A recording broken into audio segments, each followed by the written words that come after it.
Hello friends, अस्सलाम वालेकुम। Welcome to Rafia's daily blog. और यहाँ पर चल रहा है हमारे यहाँ काम। सब लोग नहा धोकर सब फ्री हो गए थे, पर नल इतनी देर में आए कि फिर से वही काम में सब लोग जुट गए, तो इसीलिए यहाँ पर काम चल रहा है। मैं अपने कपड़े वगैरह जो भी काम था, तो मैं सोच रही थी कि पानी आ गया तो लाओ करती जाऊँ, तो इसलिए मैं जल्दी जल्दी वही कर रही थी।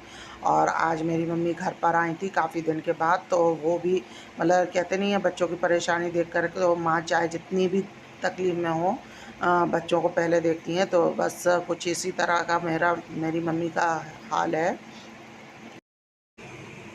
यहाँ पर। तो फ्रेंड मची थी, झगड़ा सा हो रहा था कि मम्मी कह रही थी मैं कर ले रही हूँ, पानी मत फैलाओ, जल्दी भर जाने दो, और बच्चे अपना कह रहे थे कि नहीं मैं तो मम्मी की हेल्प करा लेता हूँ।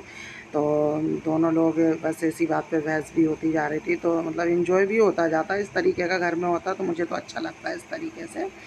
तो बस इसीलिए जल्दी जल्दी भी काम कर रहे थे कि बाज़ार भी जाना था थोड़ा, और मेहंदी भी लगाया था, पर अभी तक मैं काम की वजह से नहीं लगा पाई थी। तो मैंने कहा मेहंदी ख़राब हो जाएगी, और मैं प्रेम दुल्हन जो मेहंदी होती है उसी को अपने घर पर DIY करके लगाती हूँ। तो अगर आप लोग चाहें तो मैं आपको कभी बताऊँगी कि मैं किस तरह लगाती हूँ। तो यहाँ पर बस काम भी करते जा रहे थे, हम लोग इन्जॉय भी कर रहे थे, तो यही अच्छा लगता, काम का प्रेशर भी नहीं होता। तो बस यहाँ पर फ्री हो गए थे, तस्वीरें भी गीली हो गई थी, तो हम लोगों ने यहाँ पर नमाज़ अदा किया करते रहा। और फ्रेंड मेरी मम्मी बहुत स्वीट है, मतलब सभी की मम्मी स्वीट होती है, पर मेरी भी मम्मी बहुत स्वीट है। उन्होंने हर समय मेरा साथ दिया, उनसे बनता भी नहीं था फिर भी वो मेरा साथ देती हैं। तो और मैं भी कोशिश करती हूँ कि जब भी उनको ज़रूरत हो मैं भी उनका साथ दे पाऊँ।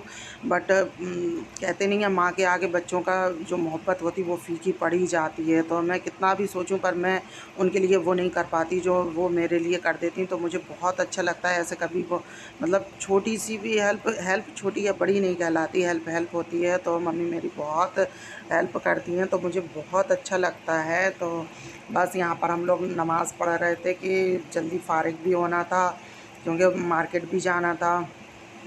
तो यहाँ पर ये कि मुझे तस्मिया के लिए कपड़े वगैरह ख़रीदने थे, तो और अर्श के लिए तो उनके डैडी की शॉप है, तो वो वहीं से उठा लाते हैं। तो अर्श का तो कोई प्रॉब्लम नहीं होती, लेकिन तस्मिया के लिए मुझे ख़रीदना पड़ते हैं, तो इसलिए मुझे मार्केट जाना था। और फिर गर्मी भी है, तो सारी सिचुएशन को देख कर के ही मतलब डिसीजन लिया जाता, कपड़े हों या सामान कुछ भी।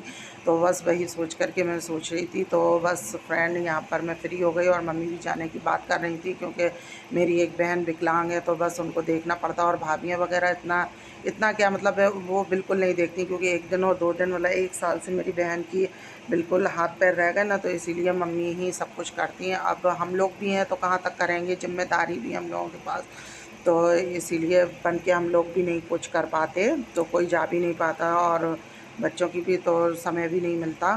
तो बस यहाँ पर मम्मी जाने की बात कर रही थी, तो हमने काफ़ी देर तक उनको रोक कर रखा, पर फिर भी वो कह रही नहीं काफ़ी देर हो गई, मुझे जाना है। और क्योंकि मैं चली गई थी सुबह कंप्यूटर, तो मम्मी सुबह आ गई थी, तो फिर मैं उनके साथ नहीं बैठ पाई। फिर मैं वहाँ से आई तो काम में लग गई, तो आज मैं मम्मी के साथ बैठ ही नहीं पाई बात करने के लिए। तो उनको भी शायद बुरा लगा होगा, इसीलिए कि देखो मेरी लड़की ने मेरे लिए टाइम नहीं निकाला। तो पर क्या करें अब गाइज़, रोज़ रोज़ मतलब हो जाता कभी कभी ऐसा। तो बस तस्मिया मम्मी को छोड़ कर आ गई थी। और यहाँ पर मैं कुरान शरीफ पढ़ने के बाद अपनी किताबें जो होती हैं ना, तो वो मैं पढ़ती हूँ। तो मैं ये किताबें जो हैं वो अजमेर शरीफ से आई थी, तो मतलब किसी ने मुझे गिफ्ट दी थी, तो मैं इनको बरहमेश पढ़ती हूँ। कुरान शरीफ का मतलब जो भी पारा मुझे पढ़ना होता है, पारा पढ़ने के बाद या पहले जब भी, तो मैं इनको भी बराबर से पढ़ती हूँ। तो ऐसा मतलब मैंने रूटीन बनाया है अपना, तो इस तरीके से।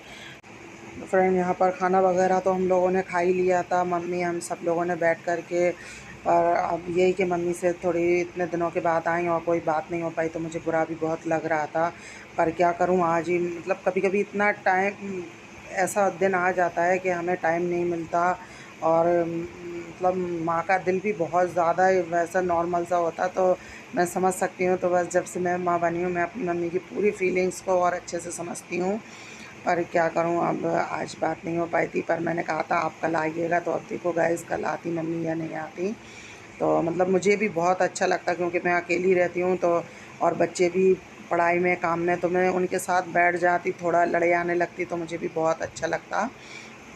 बस यहाँ पर जो कपड़े हम लोगों ने नीचे डाल दिए थे तो निचड़ गए थे, तो पर कपड़े बहुत ज़्यादा थे, सूख नहीं सकते थे, तो मैंने कहा ऊपर डालें, और मौसम भी बार बार रह कर हो रहा था, तो इसलिए भी और कपड़े नीचे डाले थे, पर धूप थोड़ी सी दिखी निकल आई तो मैंने कहा सूख जाएंगे, क्योंकि बरसात में कपड़े महक देने लगते, तो बस इसीलिए मैं ऊपर कपड़े ले जा रही थी डालने के लिए। तो सामान ये कि फैल जाता तो बच्चे भी तो सुनते नहीं हैं, तो उठा कर रखना पड़ता, और तस्मिया भी अपना होमवर्क कर रही थी जाने के लिए। फिर ये कि जो काम पहले हो जाता, फिर बाज़ार से आओ तो थकावट सी लगती, तो फिर नहीं होता काम, क्योंकि फिर शाम, क्योंकि आज मुझे गाइस देर भी हो रही थी काम वगैरह, और फिर मेहंदी लगाओ, तो इसलिए, और मेरे पास टाइम नहीं था, सर धोया था मैंने, तो मैंने कहा कि आज ही मैं मेहंदी लगा लूँगी, क्योंकि सुबह से अभी तक में मेरे बाल भी सूख गए थे और मेहंदी भी फ्लो दिया था। तो बस यहाँ पर मैं अपने कपड़े डाल रही हूँ। तो ये मेरी टेरेस है, तो छत भी मतलब बारिश हो रही तो धुला हुआ पड़ा था, तो मैंने कुछ कपड़े छोटे छोटे नीचे डाल दिए थे। क्लिपें मेरी छोटी थोड़ी मतलब कम है, तो ऊपर हवा चलने से उड़ जाती। तो मैंने बताया ना कि मौसम का कोई भरोसा नहीं है, कि हवा भी चल रही थी और सब कुछ हो रहा था। तो यहाँ पर देखिए मैंने मेहंदी अप्लाई कर ली है फ्रेंड, और तस्मिया भी जा रही थी ट्यूशन अपने, तो बस इनके ये डैडी को खाना भी देती वहीं पर ट्यूशन भी है। तो बस यहाँ पर चेंज कर लिया था, क्योंकि कपड़े भी गीले हो गए थे, बरसात में मैं पहनती नहीं हूँ और ना पहनाती हूँ, तो मैंने डाल दिए थे सूखने के लिए। तो बस मैं यही बता रही थी कि मैं मेहंदी कैसे लगाती हूँ। और यहाँ मैंने नहा लिया, तो शाम का टाइम हो गया था, तो बस नहाकर मैं फ्री हो गई थी। अब बस मुझे मार्केट जाने था और आकर के घर का जो खाना पीना था वही करना था। तो फाइनली इतना काम तो मेरा निपट ही गया था, क्योंकि सबसे ज़्यादा प्रेशर यहीं पर पड़ता है कि कुछ भी मेहंदी वगैरह बालों में लगा कर बैठो तो 1-1.5 घंटा तो बैठना पड़ता है। और फ्रेंड मैं कलर वाली नहीं लगाती, मैं लगाती हूँ ये प्रेम दुल्हन में DIY करके, तो बहुत ही अच्छा कलर आता, मतलब काफ़ी दिन तक भी चलती। तो यहाँ पर मैं बच्चों को पढ़ा भी रही थी, और बच्चों को क्या मतलब अपने लड़के को पढ़ा रही थी, तस्मिया तो ट्यूशन चली जाती, और मैं अपना भी काम करती जा रही थी, जो भी मतलब मेरा है नहाना धोना या जो भी मेरा निकल रहा था काम। तो क्या है कि मतलब अब ज़रा सा हटो नहीं कि बच्चे बिल्कुल इग्नोर कर जाते हैं, तो खेल खेल में भी लग जाते। तो बस मैंने लर्न करने को दिया था, तो ये लर्न कम कर रहे थे, और ये देखिए खेल ज़्यादा रहे थे। तो लड़कों का तो खासकर यही है, लड़कियां तो फिर भी समझ जाती हैं। तो मुझे लेट हो रहा था, तो मैं डांट भी रही थी कि पढ़ लो जल्दी से, मुझे जाना भी है, नहीं फिर मैं नहीं जा पाती होंगी, इसी वजह से मुझे और लेट हो जाता। तो मैं ऐसे ही काम लेकर के बैठ जाती कि पढ़ा भी देंगे और फ्री भी हो जाए। पर बच्चे तो बच्चे होते हैं, पर कोई नहीं। और यहाँ पर फ्रेंड मैं फ्री हो गई थी, तो मैंने कहा था ना कि मुझे मार्केट जाना है, तो मैं मार्केट भी गई थी। तो वहाँ पर बस मैं ज़्यादा शॉप पर नहीं गई, एक ही शॉप पर गई थी, और कपड़े वहाँ पर अच्छे थे, तो मैंने वहीं पर चूज़ भी कर लिए थे और लेकर के आई थी। बेसिकली सबकी चॉइस अलग अलग होती हैं, बट दुकान अगर इस तरीके की हो कि हमें कई वैरायटियाँ मिल जाएँ तो कहीं भटकने भी नहीं पड़ता। और ये देखिए तस्मिया के लिए कुछ ड्रेस मैं लाई हुई थी, जिसमें वो कंफर्टेबल भी हैं। तो फ्रेंड आप भी बताइएगा कि कौन सी ड्रेस कैसी अच्छी लग रही है और किस तरह की लगेगी। और आप लोगों को अगर पसंद आया हो मेरा ब्लॉग तो प्लीज़ लाइक शेयर ज़रूर करिएगा, और सब्सक्राइब भी ज़रूर करिएगा, और कमेंट में बताइए कि आपको मेरा ब्लॉग कैसा लगा। अल्लाह हाफ़िज़।